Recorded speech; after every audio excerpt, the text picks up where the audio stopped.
तो भाई लोग, प्रधानमंत्री नरेंद्र मोदी ने पाकिस्तान की सारी हेकड़ी निकाल दी है। राष्ट्र के नाम संदेश देते हुए उन्होंने साफ कह दिया कि अगर दोबारा पाकिस्तान ने ऐसी हिमाकत की तो करारा जवाब मिलेगा। क्लियर कर दिया उन्होंने कि पाकिस्तान से कोई बात होगी ही नहीं, बात सिर्फ पीओके पर ही होगी। उन्होंने पाकिस्तान को साफ बोला है कि आतंकवाद पर कार्रवाई अभी सिर्फ स्थगित है, रुकी नहीं है, यानी एक ब्रेक लिया गया है, वॉर एंड नहीं हुई है। उन्होंने एक तरह से पाकिस्तान को यह भी बोल दिया है कि अब से न्यूक्लियर बम की धमकी नहीं चलेगी। मतलब प्रधानमंत्री ने दो शब्दों में बराबर बोला है कि पाकिस्तान या तो सुधर जाए या फिर खत्म होने के लिए तैयार हो जाए। इससे पहले भारत के डीजीएमओ ने भी प्रेस कॉन्फ्रेंस करके पाकिस्तान को सीधी धमकी दी थी कि अगर दोबारा कोई बदमाशी की तो इस बार जो लड़ाई होगी वो पहले जैसी नहीं होगी। भाई लोग, पाकिस्तान के साथ सीज फायर के बाद से हर दिन उसको उसकी नानी याद दिलाई जा रही है। डीजीएमओ की प्रेस कॉन्फ्रेंस में फिर से पाकिस्तान को सीधी धमकी दी गई है कि अगर दोबारा कोई बदमाशी की तो इस बार जो लड़ाई होगी वो पहले जैसी नहीं होगी। साथ ही ये भी क्लियर कर दिया गया है कि भारत का पूरा एयरफोर्स सिस्टम अलर्ट पर है। अगर एक भी गुस्ताखी की गई तो चंद ही मिनटों में इसका करारा जवाब दिया जाएगा। सेना ने फिर एक के बाद एक पाकिस्तान के साथ एयरबेस पर धमाकों की वीडियो चलाकर पूरी दुनिया में पाकिस्तान का जुलूस निकाल दिया है। मगर इधर पाकिस्तान में अलग ही कॉमेडी का प्रोग्राम चल रहा है। भारत से इतनी बुरी तरह जूते खाने के बाद, जलील होने के बाद ये बेशरम देश विक्ट्री परेड निकाल रही है। लोग सड़कों पर आकर पटाखे फोड़ रहे हैं। उनका शकरकंदी के मुंह वाला प्राइम मिनिस्टर शहबाज शरीफ इसे विक्ट्री बता रहा है। पैदाइशी मूर्ख शाहिद अफरीदी विक्ट्री परेड में शामिल हो रहा है। अब समझ में आया दोस्तों, ये मुल्क हमेशा हैप्पीनेस इंडेक्स में हमसे इतना आगे क्यों रहता है। यार उन्होंने नहीं पता है केड़ी कौम नु मारन ले फिर रहे ने जेड़ी अगे मरी पई है।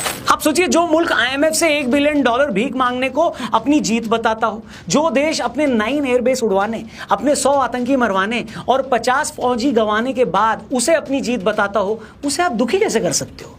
ये वो बेगैरत लोग हैं, अगर कोई दूर से इनके मुंह पर जूता उठाकर फेंक दे तो ये सोचकर खुश हो जाते हैं कि अरे वाह, जूता मिल गया।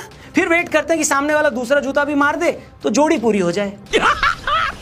मस्त जोक मारा रे। मतलब सेल्फ रिस्पेक्ट नाम की चीज तो इनकी डिक्शनरी में है ही नहीं। यही वजह है कि बहुत सारे पाकिस्तानी अब इनसे खुद पूछ रहे हैं कि अबे ग्रोसरी वालों, तुम बोल रहे हो कि हमने भारत का लाल किला उड़ा दिया, बिहार का सी पोर्ट उड़ा दिया, आगरा के बीच पे हमला कर दिया, कोई सबूत तो दिखाओ। इंडिया वालों ने तो जो जो किया वो हमले की तस्वीरें दिखा रहे हैं, तुम भी तो कोई सबूत दिखाओ। क्यों सारी आवाम को च से मूर्ख बनाने में लगे हो। मतलब हद तो तब हो गई जब खुद पाकिस्तानी लोग ये बता रहे हैं कि कैसे पाकिस्तान का मीडिया और वहां की फौज लोगों को बेवकूफ बना रही है। आप इस क्लिप को देखिए और खुद अंदाजा लगाइए। स्काई न्यूज कह रहा है कि पीटीवी ने बताया जहाज गिर गए हैं, पीटीवी कह रहा है नहीं, हमें स्काई न्यूज ने बताया जहाज गिर गए। ये किसी को भी नहीं पता कि किसने किसको बताया। मतलब लोग झूठ बोले तो समझ में आता है, लेकिन अगर किसी मुल्क की फौज ही पूरी दुनिया के सामने प्रेस कॉन्फ्रेंस करके झूठ वाला वीडियो चलाए तो आप क्या कहेंगे।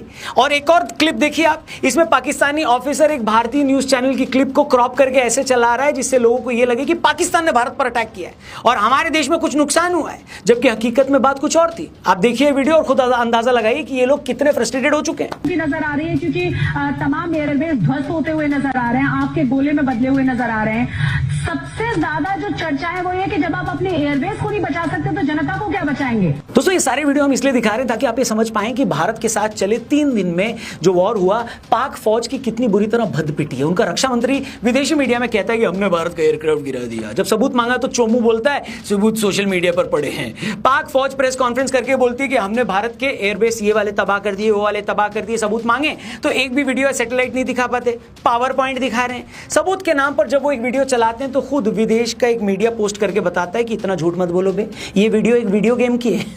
क्या आप सोच सकते हैं कि कोई फौज इतनी गिरी कैसे हो सकती है कि वो अपनी प्रेस कॉन्फ्रेंस में झूठी तस्वीरें और झूठे वीडियो चला दे। इसी पाकिस्तान में 3 दिन से इनका पूरा मीडिया चला रहा था कि पाकिस्तान ने भारतीय एयरफोर्स के एक पायलट को पकड़ लिया है, लेकिन ये तो ऐसा झूठ है कि ना प्रूव करना भी नहीं पड़ेगा इसको। कल लोगों को झक मारकर ये बोलना पड़ा कि नहीं नहीं नहीं, हमारे कब्जे में एक भी भारतीय पायलट नहीं है।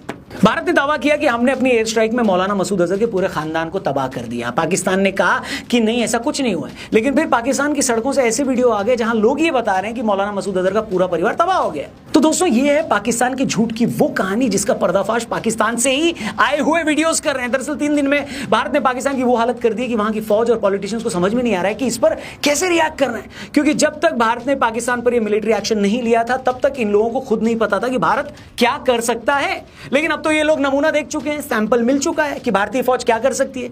इन्हें खुद पता है कि ये मरते मरते बचे हैं, तो अब इन्हें समझ में नहीं आ रहा है कि क्या करें। आप सोचिए इन लोगों की हालत इतनी खराब होगी कि भारत ने जब इनके नूर खां एयरबेस पर हमला किया था, जो कि इनका मेन एयरबेस था, तब पाकिस्तान के जनरल आसिफ मुनीर खुद बंकर में जाके छिप गया था। भाई आदमी, पाकिस्तान को तो यहां तक पता चल गया था कि भारत पाकिस्तान के न्यूक्लियर ठिकानों पर हमले करने वाला है। लोग बता रहे हैं कि यही वो मोमेंट था जब पाकिस्तानी सरकार की तरफ से अमेरिका को फोन लगाया गया और यह बोला गया कि माई बाप बचा लो, क्योंकि यहीं पर पाकिस्तान का न्यूक्लियर कमांड सेंटर है। ठीक इसके बाद अमेरिका ने भारत को कांटेक्ट किया। भारत ने यह साफ कह दिया कि हाँ, हम हमला रोक देंगे, लेकिन लोगों को साफ बता दो, इन लोगों को यानी पाकिस्तानियों को, कि अब अगर तुमने एक भी गोली चलाई तो उसे एक्ट ऑफ वॉर मान लिया जाएगा। लेकिन जैसे कि मैंने स्टार्टिंग में कहा ना, भारत ने क्लियर कर दिया कि बेटा कोई सीज फायर नहीं हुआ है, हम सिर्फ तुम्हारे गिड़गिड़ाने पर रुके हैं, हथियार नीचे रखा है, अलमारी में नहीं रखा है। आज डीजीएमओ ने क्लियर कर दिया है कि हम वॉर रेडी हैं, पाकिस्तान के पाप का घड़ा भर गया है। अब उसने कुछ भी किया तो इस बार जवाब पहले से ज्यादा सख्त होने वाला है। और हाँ, एक बात जो मैंने शुरू में मैं मेंशन करना भूल गया, आज की डीजीएमओ की जो प्रेस कॉन्फ्रेंस थी उसमें इनडायरेक्टली चीन को भी जलील किया गया। पीसी में साफ बताया गया कि पाकिस्तान ने जो मेड इन चाइना मिसाइलें छोड़ी थी उसे हमने हवा में ही मार दिया। फिर यह भी बोला गया कि पाकिस्तान के पास जो चाइनीज एयर डिफेंस सिस्टम है उसको भी हमने भेद दिया। मतलब ऐसा लग रहा था कि आज हमने चीन को भी जवाब दिया है कि बेटा ये औकात है तुम्हारी, देख ले क्या औकात की है हमने तेरे प्यादे की यानी पाकिस्तान की। अब तुझे भी अपना जुलूस निकलवाना है तो आ जा भाई। और ये बात मैं मजाक में नहीं कह रहा हूं, आपको शायद पता नहीं होगा कि भारत ने पाकिस्तान के साथ जो किया है उससे पूरी दुनिया की डिफेंस लॉबी हिली हुई है।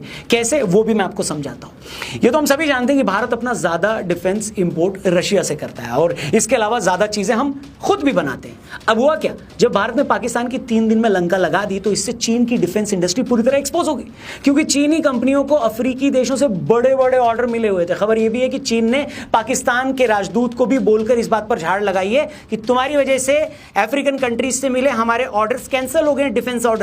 तो बाबू सवाल सिर्फ भारत पाकिस्तान की जंग का नहीं है, सवाल उससे कहीं ज्यादा आगे के अरबों खरबों डॉलर की खरीद का है। एक थ्योरी ये भी है दोस्तों कि भारत की इस डोमिनेंस से अमेरिका और यूरोप भी पैनिक में है।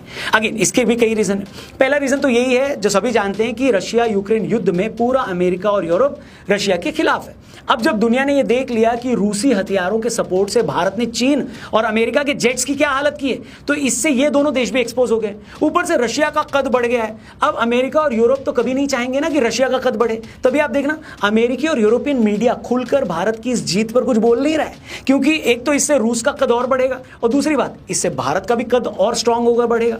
बहुत सारे इंडिपेंडेंट एक्सपर्ट्स ये बोल रहे हैं कि भारत ने अपने हथियारों के दम पर पाकिस्तान का जो हाल किया है उससे आज भारत एक मिलिट्री ताकत के रूप में चीन को रिप्लेस कर सकता है, क्योंकि चीन ने तो अपनी ताकत कहीं आजमाई ही नहीं है। और वर्ल्ड पावर ऑर्डर ऐसा है कि कोई भी नहीं चाहेगा कि रशिया, अमेरिका और चीन के होते कोई और देश उनके बराबर ताकतवर लगे, क्योंकि दुनिया में किसी भी देश की इज्जत इस बात से होती है दोस्तों कि उसकी मिलिट्री कितनी ताकतवर है, बाकी किसी चीज के कोई मायने नहीं है। क्योंकि अगर आप खुद को प्रोटेक्ट कर सकते हैं और किसी न्यूक्लियर देश में घुसकर उसके एयर डिफेंस को बर्बाद कर सकते हैं, इसका मतलब यही है कि आपकी ताकत बहुत बड़ी है। और यही बात अमेरिका समेत पूरे यूरोप को हजम नहीं हो रही है कि भारत इतना स्ट्रांग है। अमेरिका की तरफ से जो जल्दबाजी में सीज फायर करवाया भी गया उसका एक रीजन भी यही है, क्योंकि वॉर अगर 2-3 दिन और चलता तो फिर किसी को बताना भी नहीं पड़ता ना कि युद्ध का रिजल्ट क्या हुआ है, फिर पूरी दुनिया इसका नतीजा भी देख लेती और भारत एक वर्ल्ड पावर के रूप में क्लियरली उभर कर आ जाता। निकलकर अब भी आया है, लेकिन तब किसी को सबूत देना नहीं पड़ता। अब भी यूरोप, अमेरिका और चीन को डर है कि भारत ने 3 दिन में जो अपनी ताकत दिखाई है इससे कहीं उसका डिफेंस एक्सपोर्ट बढ़ ना जाए, यानी भारत की कमाई ना हो जाए। तो बहुत सारे लोगों को जो लगता है ना कि यार IMF ने पाकिस्तान को $1 बिलियन क्यों दे दिया या बहुत सारे देश भारत के साथ क्यों नहीं है, तो इसका बड़ा एक रीजन ये भी है भाई कि आज हम सभी बड़े देशों के लिए कंपटीशन बन गए। अमेरिका को खुंदक ये है कि उसके मना करने के बावजूद हम रशिया से तेल क्यों खरीदते हैं, हथियार भी उसी से खरीदते हैं। यूरोप को प्रॉब्लम ये है कि रूस और यूक्रेन वॉर में भारत ने रूस की आलोचना क्यों नहीं की, रूस से तेल क्यों खरीदा, और चीन को भारत से क्या चिड़े ये बताने की जरूरत है नहीं। इसके अलावा बाकी कंट्रीज क्या सोचती हैं उसकी उतनी वैल्यू ही नहीं है। तो कुल मिलाकर बात यह है कि भारत ने 3 दिन में पूरी दुनिया को अपनी ताकत दिखा दी। और ये बात मैं किसी इमोशन में बहकर नहीं कह रहा हूं, ये बात दबी जबान में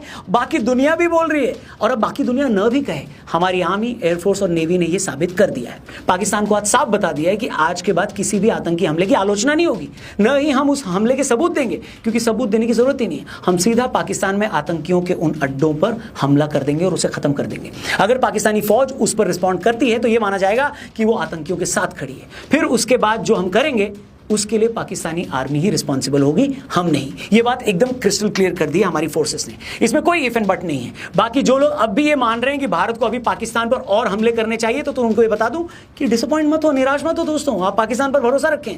जितना जलील हमने पाकिस्तान को 2-3 दिन में किया है, वो और उनके पालतू टेररिस्ट खुद इस फ्रस्ट्रेशन में कोई ना कोई कांड करने की कोशिश करेंगे, और उस कोशिश के बाद जो होगा ना भाई साहब, वो पाकिस्तान की तारीख का आखिरी दिन भी हो सकता है। अब वो आखिरी दिन कब आना है, ये खुद पाकिस्तान की फौज को डिसाइड करना है। आप कमेंट करके बस ये बताओ कि हमारी फोर्सेस के लिए आप क्या कहना चाहते हो, आपके दिल से कौन सी बात निकलती है। साथ में पाकिस्तान के लिए भी अगर आपके मन से कुछ निकले तो बिंदास लिखना, क्योंकि मैं पढ़ने के लिए बहुत एक्साइटेड हूं।